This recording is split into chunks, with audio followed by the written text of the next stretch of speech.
Hi hello welcome to our channel. నేను మీ సిరి.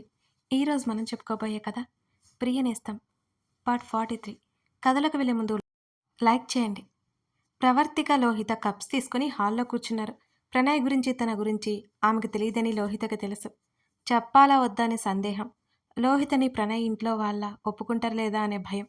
ఈ సంవత్సరం అయిపోతే తనది చదువైపోతుంది. అప్పుడు అందరికీ చెప్పాలని ఇద్దరూ నిర్ణయం తీసుకున్నారు. వదిన, మీ ఇంట్లో ఎంతమంది ఉంటారు అని మెల్లిగా మాటలు స్టార్ట్ చేసింది లోహిత. అమ్మ, నాన్న, బాబాయ్, పిన్ని, నేను, అన్నయ్య అంతే అని చెప్పింది ప్రవర్తిక. ఇంతమంది ఉంటారా అని నోటి మీద చేతులు వేసుకుని అడిగింది లోహిత. అవును, ఏ? కాఫీ తాగుతూ అడిగింది ప్రవర్తిక. అని తల అడ్డంగా ఊపింది లోహిత. మీకేం ప్రాబ్లం లేదులే లోహి, మా ఇల్లు చాలా పెద్దది. అంతేకాకుండా అమ్మ, పిన్ని మంచివాళ్ళే, నిన్నేమి ఇబ్బంది పెట్టరులే అని నవ్వింది ప్రవర్తిక. నిజమేనా వదినా అని అడిగి తనేమందో ప్రవర్తిక మాటలు గుర్తు తెచ్చుకుని ఆశ్చర్యంగా కళ్ళు పెద్దవి చేసింది లోహిత. అవును లోహి, నిశ్చింతగా మా అన్నయ్యని పెళ్లి చేసుకోవచ్చు నువ్వు అని లోహిత వైపు చూసి కళ్ళెగరేసింది ప్రవర్తిక. ఏం మాట్లాడాలో అర్థం కాక బిక్కమొహం వేసుకుని అటు ఇటు చూస్తూ అర్జున్ చెప్పిన విషయం మర్చిపోయి, వదినా నాకు పని ఉంది, నేను వెళ్తాను అని బయటకు పరిగెత్తింది లోహిత. వెనక నుంచి ప్రవర్తిక పిలుస్తున్నా వినిపించుకోలేదు లోహిత. నవ్వుకుంది ప్రవర్తిక. ప్రణయ్ ఎప్పుడో చెప్పేశాడు వాళ్ళిద్దరి గురించి. కానీ అర్జున్ విషయంలో పడి ఇవేమీ పట్టించుకోలేకపోయింది ప్రవర్తిక. లోహిత గురించి తెలుసు కాబట్టి లోహిత ప్రణయ్కి పర్ఫెక్ట్గా సరిపోతుందనిపించింది. అంతేకాకుండా వాళ్ళిద్దరూ ఒకరినొకరు ఇష్టపడుతున్నారని సంతృప్తిగా అనిపించింది ప్రవర్తికకి. కారణం ఇంతకుముందు ఎప్పుడో లోహిత గురించి తెలుసు కాబట్టి. కానీ ఈ లోహిత ఆ లోహిత ఒకరే అని ఇక్కడికి వచ్చే వరకు అనుకోలేదు. లేచి టిఫిన్ ప్రిపేర్ చేసింది ప్రవర్తిక. అరగంట గడిచింది. అర్జున్ ఎక్కడికి వెళ్ళాడో ఏమో అనుకుని ఇంట్లో బోర్ కొడుతుంటే ఏం చేయాలో అర్థం కాలేదు ప్రవర్తికకి. అర్జున్ లేకుండా తినాలి అని అనిపించలేదు కూడా ఆమెకి. మరో అరగంట గడిచింది. కాలింగ్ బెల్ మోగుతుంటే అర్జున్ వచ్చాడేమోనని సంతోషంగా తలుపు తెరిచింది ప్రవర్తిక. ఎదురుగా పరశురాం కనిపించగానే ఆశ్చర్యంతో అంతే సంతోషంతో కళ్ళల్లో నీళ్లు తిరిగి నాన్న అని వాళ్ళ నాన్నని పట్టుకుని బోరున ఏడ్చింది ప్రవర్తిక. తల్లి, ఎలా ఉన్నావురా? కూతుర్ని హత్తుకుని అడిగాడు. బాగున్నాను నాన్న, ముందు లోపలికి రా అంటూ తండ్రి చేతిని పట్టుకుని లోపలికి తీసుకొచ్చింది ప్రవర్తిక. లేదు తల్లి లేదు, నేను వెళ్ళిపోవాలి, నిన్ను ఒకసారి చూద్దామని ఇక్కడి వరకు వచ్చాను అని అన్నాడు పరశురాం. నాన్న, మీతో చాలా మాట్లాడాలి. అసలు ఏం జరుగుతుందో నాకు భయంగా ఉంది. నాకు అసలు అర్థం కావడం లేదు ఆమె గాబరాగా అడుగుతుంటే. తల్లి, నేను మళ్ళీ వస్తాను. ఇప్పుడు నిన్ను ఒకసారి చూసి వెళ్ళిపోదామని మాత్రమే వచ్చాను. నేను ఏ తప్పు చేయలేదు తల్లి అని కన్నీళ్లు పెట్టుకుంటున్న పరశురాంని చూసి ఇంకా ఏడుపు వచ్చేసింది ప్రవర్తికకి. నాకు తెలుసు నాన్న, మీరు తప్పు చేయరని. ఏదో జరిగింది. మీరు ఏం బాధపడకండి. నేను అందరితో మాట్లాడి మిమ్మల్ని బయటికి తీసుకొస్తాను అని తండ్రి చేతిని పట్టుకుంది ప్రవర్తిక. వెళ్తాను తల్లి. నా కూతురు నన్ను నమ్మింది, అది చాలు. నేను వచ్చినట్టు ఎవరికి చెప్పుకో. చివరికి ప్రణయ్కి కూడా నన్ను నమ్మట్లేదు అని తండ్రి చెప్తుంటే వెలివెల్లాడిపోయింది ప్రవర్తిక. నాన్న, రేపు నేను మన ఊరికి వెళ్ళిపోతున్నాను అని అనగానే, అలాగేరా, నేను అక్కడ కలుస్తాను నిన్ను. మీ అమ్మని జాగ్రత్తగా చూసుకో అని అన్నాడు. మీరెక్కడికి వెళ్ళారో అమ్మకు తెలుసా అని అడిగింది. తెలియదు తల్లి అని మళ్ళీ కన్నీళ్లు కార్చాడు. మీకు నేనున్నాను నాన్న, మీరేం కంగారు పడకండి. అమ్మని నేను జాగ్రత్తగా చూసుకుంటాను అని అంది ప్రవర్తిక. నాకు తెలిసింది తల్లి, నువ్వు నా వల్లే ఇష్టం లేని పెళ్లి చేసుకుని ఇక్కడికి వచ్చావు కదా అని బాధగా కూతురి చేతిలో పట్టుకున్నాడు పరశురాం. నా గురించి మీరేం కంగారు పడకండి నాన్న, నేను చాలా బాగున్నాను. మీరు దిగులు పడకుండా నిశ్చింతగా ఉండండి. నేను ఆయనతో అన్నయ్యతో మాట్లాడతాను. మీరు ఏ తప్పు చేయలేదని నాకు తెలుసు. పొరపాటున మీ వల్ల జైలుకి వెళ్ళారు మీరు అని అతనికి ధైర్యం చెప్పింది. జాగ్రత్త తల్లి, నేను ఒక 10 రోజుల్లో మళ్ళీ కలుస్తాను. అంతవరకు నేను నిన్ను కలిసిన విషయం గుప్తంగానే ఉండాలి అని అన్నాడు. అలాగే నాన్న అని తన తండ్రి చేతిలో చేయి వేసి చెప్పింది. ఇంకొంత సమయం మాట్లాడి అక్కడి నుంచి వెళ్ళిపోయాడు పరశురాం.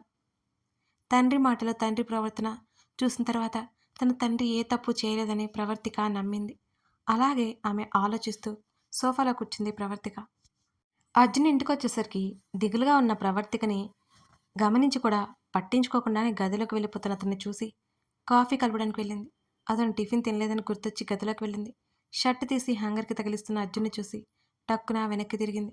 ఆమెను ఒకసారి చూసి కబోర్డ్ దగ్గరికి వెళ్లి టీ షర్ట్ తీసుకొని "ఏం కావాలి?" అని అడిగాడు. వెనక్కి తిరిగి ఉన్న ఆమెను చూస్తూ "టిఫిన్" అని అంది. "దానికి కూడా నా పర్మిషన్ కావాలా?" అన్నాడు విసుగ్గా ముఖం పెట్టి. అతను అన్న విధానానికి కోపమొచ్చి అతని వైపుకి తిరిగింది ప్రవర్తిక. "మీ పర్మిషన్ కోసం నేను రాలేదు. మీరు తింటారేమో అని వచ్చాను అడగడానికి" అని అతనింకా షర్టు వేసుకోకపోవడంతో టక్కున మళ్ళీ వెనక్కి తిరిగిపోయింది. ఆమె విన్యాసాలు అర్థం కాక "నాకొద్దు" అన్నాడు అర్జున్. "ఎందుకు?" మాట్లాడలేదు అతను. భోజనానికి భోజనాన్ని నిర్లక్ష్యం చేయకూడదని మీరే చెప్పారు కదా! మరి మీరేంటిలా? అని అంది. టీ షర్ట్ వేసుకుని మారు మాట్లాడకుండా డైనింగ్ టేబుల్ ముందు కూర్చున్నాడు. మనసులో ఇష్టం పెట్టుకుని బయటకెంత సీరియస్‌గా ఉంటారో అని లోలోపల నవ్వుకుంది. అదంతా అతను రాత్రినే చేసిన విన్యాసం. ఆమె సంతోషం ఎక్కువ సమయం ఉండదని పాపం తెలీదు. తర్వాత రోజు అర్జున్ పుట్టినరోజని ప్రణయ్ చెప్పింది గుర్తుకొచ్చింది ప్రవర్తికకి. ఆ రోజు అర్ధరాత్రి వరకు నిద్రపోలేదు ప్రవర్తిక. అర్జున్ని చూస్తూ గడిపేసింది ఆమె. సమయం 12 గంటలవుతుండగా "ఏవండీ? ఏవండీ?" అని అతని భుజం మీద తట్టింది ప్రవర్తిక. కళ్ళు తెరిచి ఆమె వైపు చూశాడు అర్జున్. "ఒకసారి పైకి లేవండి" అని అంది. "ఏం కావాలి?" "అర్ధరాత్రి మీటింగ్లేంటి?" అర్జున్ విసుక్కున్నాడు. "మీతో ఒక విషయం మాట్లాడాలి" అని అంది రిక్వెస్టింగ్‌గా. అసహనంగా బెడ్ ముందర వైపుకు వచ్చాడు. బాల్కనీ తలుపు తెరవగానే వెన్నెల ఆ గదిలో పడింది. గడియారం వైపు ఒకసారి చూసి అతని ముందుకు వెళ్ళి నిలబడింది. లోపల భయంగా ఉన్న అర్జున్ సంతోషపడతాడనుకుంది ప్రవర్తిక. పుట్టినరోజు శుభాకాంక్షలని కాళ్ళు పైకెత్తి అతని నుదుటిన ఆమె ముద్దాడింది. అతడు కోపడకపోవడంతో అతని ఛాతీ మీద తలవాల్చింది. అప్పటికే ఆమె చేసిన పనికి తెచ్చిపెట్టుకున్న కోపంతో ఆమె రెక్క పట్టుకుని విసురుగా వెనక్కి లాగాడు అర్జున్. బిక్కమొహం వేసి చూసింది అతన్ని. ఆశ్చర్యంలో ఉన్న అర్జున్ తేరుకుని "నీకు పిచ్చి పట్టిందా? ఎన్నిసార్లు చెప్పాలి నాకు దూరంగా ఉండమని? రేపు మాప వెళ్ళిపోతున్నావు కదా! ఇక ఈ పచ్చి పనులేంటి? బుద్ధి లేదా?" అని గట్టిగా అతను అరుస్తుంటే ఎంత వద్దనుకున్నా ఆమె కళ్ళల్లో నుండి నీళ్లు ఆగలేదు. వెళ్ళిపోనా?" అని ఏడుపుతో అడిగింది. అతనుండమంటాడు అన్న ఆశతో. "ఎన్నిసార్లు చెప్పాలి నీకు వెళ్ళిపోమని? నువ్వు వెళ్తే కానీ నాకు ప్రశాంతత ఉండదని చెప్పాను కదా!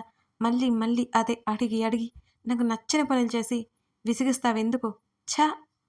అని విసుగ్గా అని అతను అనడంతో కన్నీళ్ళాగలేదు ఆమెకి. ఎంత వద్దనుకున్న ప్రతి క్షణం ఇరిటేట్ చేస్తూనే ఉంటుంది. వద్దంటే వెంటపడడానికి బుద్ధి ఉండాలి అని మాట జారాడు అర్జున్. ఆ మాటకి ఆమె గుండె నిజంగానే ముక్కలైపోయినట్టయింది. కోపం, బాధ ఆమెలో. అతను అక్కడి నుంచి టెర్రస్ మీదకి వెళ్ళిపోయాడు. అసహనంగా అటూ ఇటూ తిరుగుతున్నాడు అర్జున్. వాళ్ళ మధ్య జరిగిన వాదన మళ్ళీ మళ్ళీ గుర్తు చేసుకున్నాడు అర్జున్. అతను చివరగా అన్న మాటలు మొదలవగానే తప్పు చేశాడని అర్థమైపోయింది అర్జున్‌కి. నేనేనా ఇలా విచక్షణ కోల్పోయి మరీ ఒక అమ్మాయిని బాధ పెడుతున్నానే? బాధగా తల పట్టుకున్నాడు అర్జున్. ఆకాశంలో నక్షత్రాలు, చందమామ కనిపిస్తుంటే రక్ష తనని చూస్తున్నట్టుగా అనిపించింది అర్జున్‌కి. "నువ్వు వదిలేసి వెళ్ళిపోయి బంగారం. నేను మూర్ఖంగా తయారైపోయాను. రక్ష, ఇక ఏమీ తెలియని ఒక అమ్మాయిని ఎంతగానో కష్టపెడుతున్నాను. ఇక్కడి నుంచి ఎక్కడికైనా దూరంగా పారిపోవాలనుంది రక్ష, పారిపోవాలనుంది" అంటూ బాధగా కళ్ళు మూసుకున్నాడు అర్జున్. ఎప్పటికో తెల్లవారుజామున గదిలోకి వెళ్ళాడు అర్జున్. ప్రవర్తిక పడుకొని కనిపించింది. అతనన్న మాటలకి ఆమె ఏడుస్తూ ఉంటుందని అతనికి తెలుసు. అయినా ఆమె రోజులాగే కాఫీ అందించింది. కాఫీ తీసుకోవడానికి కూడా మొహం చల్లలేదు అర్జున్‌కి. అతని వైపు చూడకుండానే కాఫీ టీపాయ్ మీద పెట్టి ఆమె వెళ్ళిపోయింది. టిఫిన్ రెడీ చేసింది. డైనింగ్ టేబుల్ దగ్గరికి పిలవకుండానే అతని దగ్గరికి అందించింది. అపరాధభావం పెరిగిపోయింది అర్జున్‌లో. సాయంత్రం కృష్ణమూర్తి, ప్రణయ్, వసుంధర ముగ్గురు వచ్చారు. రాగానే చెల్లి ఆనందంగా దగ్గరికి వస్తుందనుకున్న ప్రణయ్‌కి దిగులు అంతా ముఖంలోనే దాచుకుని కనపడుతున్న ప్రవర్తిక కనిపించగానే "ప్రవీ, బాగానే ఉన్నావా?" అని చెల్లిని దగ్గరికి తీసుకున్నాడు. బావున్నట్టు తల ఊపి కృష్ణమూర్తి వసుంధరని పలకరించింది. ప్రవర్తిక దిగులుగా ఉందని అర్థమైపోయింది వాళ్ళకు కూడా.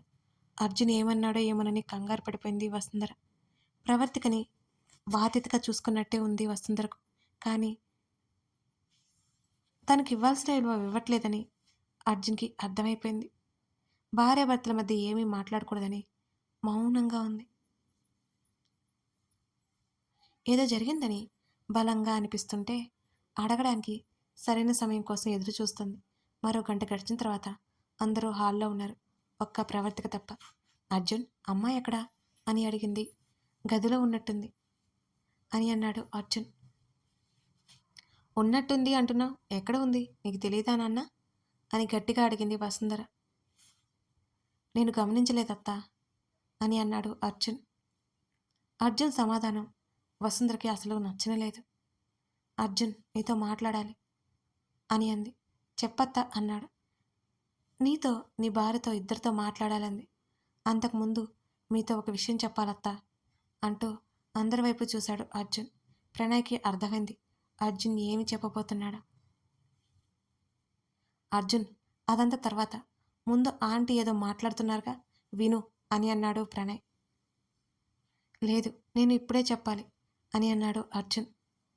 అంటే తన చెల్లిని అర్జున్ వదిలేయాలని డిసైడ్ అయిపోయాడన్నమాట. అర్థమైపోయింది ప్రణయ్కి.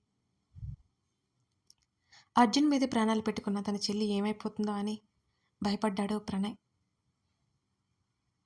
"మావయ్య, నేను ప్రవర్తికని ఇష్టపడి పెళ్లి చేసుకోలేదు. తన మీద నాకు ఎటువంటి ప్రేమ లేదు" అని అర్జున్ అనగానే ఆశ్చర్యపోయారు వసుంధర కృష్ణమూర్తిలు. "అర్జున్, ఏం మాట్లాడుతున్నావు" అని కంగారుగా అడిగింది వసుంధర. "చెప్తానత్త, అంతా చెప్తానని" అన్నాడు అర్జున్. "నేను వాళ్ళ నాన్న మీద కోపంతో ఆ అమ్మాయిని తీసుకువచ్చి పెళ్లి చేసుకున్నాను. ఇప్పటికీ తనంటే నాకు ఏమాత్రం ఇష్టం లేదు" అని మెల్లిగా చెప్పాడు అర్జున్. ప్రవర్తికను తీసుకువచ్చిన దగ్గర నుంచి మొత్తం వాళ్ళకి వివరించాడు. అర్జున్ చెప్పేది వింటుంటే నోట మాట రాలేదు వాళ్ళెవరికి. "ఇదత్తా జరిగింది" అని అన్నాడు వాళ్ళ వైపే చూస్తూ. "ఏది ఏమైనా నువ్వు చేసింది తప్పు అర్జున్" అని కృష్ణమూర్తి గొంతు వినిపించింది. వసుంధరకి ఏం మాట్లాడాలో అసలు అర్థం కావడం లేదు. ఇన్ని రోజులు ప్రవర్తిక లోపల బాధపడుతూ బయటికి సంతోషంగా ఎలా ఉందో ఆమెకు అసలు అర్థం కాలేదు. వాళ్ళ ముందు నటించాల్సిన అవసరం కూడా లేదు ప్రవర్తికకి. కానీ వాళ్ళ కోసం అర్జున్ భార్యగా ఎలా ఉందో ప్రవర్తిక మంచి మనసు అర్థమైపోయింది ఆమెకి. గదిలో ఒంటరిగా ఉండలేక గది నుండి బయటికి వచ్చిన ప్రవర్తిక అర్జున్ చెప్పేది మొత్తం విన్నది. ఆమెకు తెలిసిందే అయినా అతను చెప్తూ ఉంటే, అంతేకాకుండా ఆమె మీద ఏమాత్రం ప్రేమ లేదు, ఇష్టం లేదని పదే పదే అతను చెప్తూ ఉంటే ఆమె మనసులో మళ్ళీ ముక్కలైపోయింది. ఆమె కళ్ళ నుంచి కన్నీరు ఏరై పారింది. నిర్ణయం తీసుకుంది ప్రవర్తిక. అర్జున్ జీవితంలో ఉండకూడదని ఆమె నిర్ణయం తీసేసుకుంది. కథ కొనసాగుతుంది. ఇదన్నమాట. మరి ప్రవర్తిక గురించి అర్జున్ అందరికీ చెప్పేశాడు కదా. ఇక అతను ఎవరికి దగ్గర దాచాల్సిన అవసరం లేదు. ప్రవర్తికకు కూడా రెస్ట్రిక్షన్స్ ఏమీ లేవు. మరి ఆమె అతన్ని వదిలి వెళ్ళిపోతుందా, ఉంటుందా? గెస్ చేస్తే చెప్పండి. కామెంట్ చేయడం మర్చిపోకండి. అలాగే మన సిరి డైరీస్ అనే ఛానల్ ఉంది. అక్కడ విలన్ అనే స్టోరీ రన్ అవుతుంది. Science fiction, thrilling, suspense, love, romance అన్నీ ఉంటాయి. ఒకసారి చెక్ చేయండి. నచ్చుతుంది మీకు. Thank you.